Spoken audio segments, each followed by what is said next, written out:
नमस्कार दोस्तों, आज हम बात करेंगे पौष मास की पुत्रदा एकादशी के बारे में। यह व्रत भगवान विष्णु को समर्पित है और खासकर संतान प्राप्ति और संतान सुख के लिए अत्यंत फलदायी माना जाता है। पौष पुत्रदा एकादशी का महत्व। धर्मराज युधिष्ठिर कहने लगे कि हे भगवान, आपने पौष कृष्ण एकादशी अर्थात सफला एकादशी का महात्म्य बताकर बड़ी कृपा की। अब आप कृपया करके मुझे पौष माह के शुक्ल पक्ष की एकादशी के विषय में बतलाइए। इस एकादशी का क्या नाम है तथा इसके व्रत का क्या विधान है, इसकी विधि क्या है, इसका व्रत करने से किस फल की प्राप्ति होती है और इसमें कौन से देवता का पूजन किया जाता है। कृपया यह सब विधान पूर्वक कहिए। भगवान श्री कृष्ण बोले, पौष माह के शुक्ल पक्ष में आने वाली इस एकादशी को पौष पुत्रदा एकादशी कहा जाता है। इसमें भी नारायण भगवान की पूजा की जाती है। विधि पूर्वक इस व्रत को करना चाहिए। इस चर और अचर संसार में पुत्रदा एकादशी के व्रत के समान कोई दूसरा व्रत नहीं है। इसके पुण्य से मनुष्य तपस्वी, विद्वान और लक्ष्मीवान होता है। इसकी मैं एक कथा कहता हूँ, तुम ध्यान पूर्वक सुनो। भद्रावती नामक नगरी में सकेतुमान नाम का एक राजा राज्य करता था। उसके कोई पुत्र नहीं था। उसकी स्त्री का नाम सव्या था। वह निपुत्र होने के कारण सदैव चिंतित रहा करती थी। राजा के पितर भी रो रो कर पिंड लिया करते थे और सोचा करते थे कि इसके बाद हमको कौन पिंड देगा। राजा को भाई, बांधो, धन, हाथी, घोड़े, राज्य और मंत्री, इन सब में से किसी से भी संतोष नहीं होता था। वह सदैव यही विचार करता था कि मेरे मरने के बाद मुझको कौन पिंडदान करेगा। बिना पुत्र के पितरों और देवताओं का ऋण मैं कैसे चुका सकूंगा। जिस घर में पुत्र ना हो उस घर में सदैव अंधेरा ही रहता है। इसलिए पुत्र उत्पत्ति के लिए प्रयत्न करना चाहिए। जिस मनुष्य ने पुत्र का मुख देखा है वह धन्य है। उसको इस लोक में यश और परलोक में शांति मिलती है, अर्थात उनके दोनों लोक सुधर जाते हैं। पूर्व जन्म के कर्मों से ही इस जन्म में पुत्र, धन आदि प्राप्त होते हैं। राजा इसी प्रकार रात दिन चिंता में लगा रहता था। एक समय तो राजा ने अपने शरीर को त्याग देने का निश्चय किया, परंतु आत्मघात को महान पाप समझकर उसने ऐसा नहीं किया। एक दिन राजा ऐसा ही विचार करता हुआ अपने घोड़े पर चढ़कर वन को चल दिया तथा पक्षियों और वृक्षों को देखने लगा। उसने देखा कि वन में मृग, बाघ, सुअर, सिंह, बंदर, सर्प आदि सब भ्रमण कर रहे हैं। हाथी अपने बच्चों और हाथियों के बीच घूम रहा है। इस वन में कहीं तो गीदड़ अपने कर्कश स्वर में बोल रहे हैं, कहीं उल्लू ध्वनि कर रहे हैं। वन के दृश्यों को देखकर राजा सोच विचार में लग गया। इसी प्रकार आधा दिन बीत गया। वह सोचने लगा कि मैंने कई यज्ञ किए, ब्राह्मणों को स्वादिष्ट भोजन से तृप्त किया, फिर भी मुझको ऐसा दुख क्यों प्राप्त हुआ। राजा प्यास के मारे अत्यंत दुखी हो गया और पानी की तलाश में इधर उधर फिरने लगा। थोड़ी दूरी पर राजा ने एक सरोवर देखा। उस सरोवर में कमल खिले थे तथा सारस, हंस, मगरमच्छ आदि विहार कर रहे थे। उस सरोवर के चारों तरफ मुनियों के आश्रम बने हुए थे।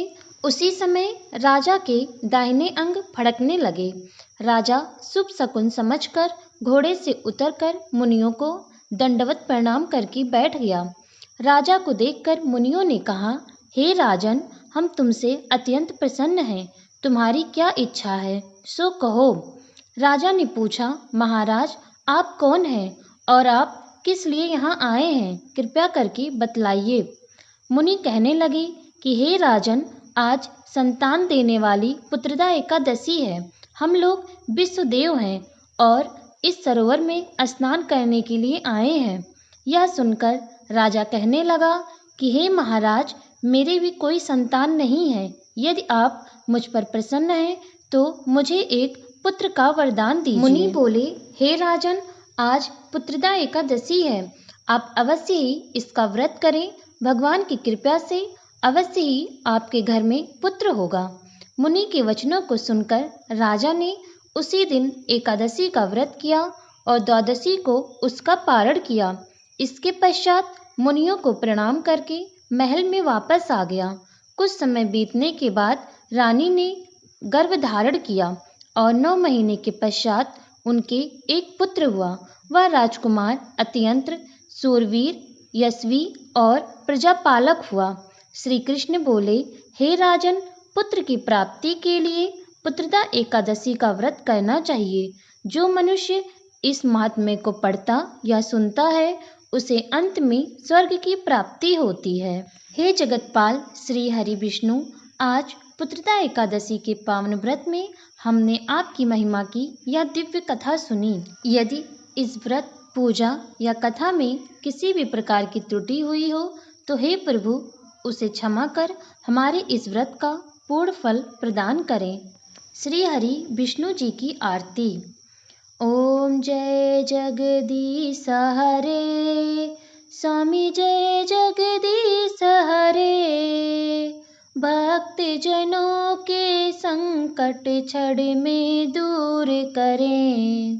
ओम जय जगदीश हरे। जो ध्यावे फल पावे, दुख बिन से मन का। सुख संपत्ति घर आवे, कष्ट मिटे तन का। ओम जय जगदीश हरे। मात पिता तुम मेरे, शरण गहूँ मैं किसकी। तुम बिन और न दूजा, आस करूं जिसकी। ओम जय जगदीश हरे। तुम पूरन परमात्मा, तुम अंतर्यामी। पार ब्रह्म परमेश्वर, तुम सबके स्वामी। ओम जय जगदीश हरे। तुम करुणा के सागर, तुम पालन करता। मैं मूर्ख कल कामी, कृपा करो भरता। ओम जय जगदीश हरे। तुम हो एक अगोचर, सबके प्राणपति। किसी विधि मिलूं दया में, तुमको मैं कुमति। ओम जय जगदीश हरे। दीन बंधु दुख हरता, तुम ठाकुर मेरे। अपने हाथ उठाओ, द्वार पड़ा तेरे। ओम जय जगदीश हरे। विषय विकार मिटाओ, पाप हरो देवा। श्रद्धा भक्ति बढ़ाओ, संतन की सेवा। ओम जय जगदीश हरे। तन मन धन और संपत्ति, सब कुछ है तेरा। तेरा तुझको अर्पण, क्या लागे मेरा। ओम जय जगदीश हरे। जगदीश्वर जी की आरती जो कोई नर गावे। कहत शिवानंद स्वामी, मन वांछित फल पावे। ओम जय जगदीश हरे। स्वामी जय जगदीश हरे। श्री हरि विष्णु की जय। अगर आपको हमारी वीडियो पसंद आई हो तो वीडियो को लाइक करें, शेयर करें और चैनल को सब्सक्राइब करना ना भूलें और कमेंट बॉक्स में जय श्री हरि जरूर लिखें।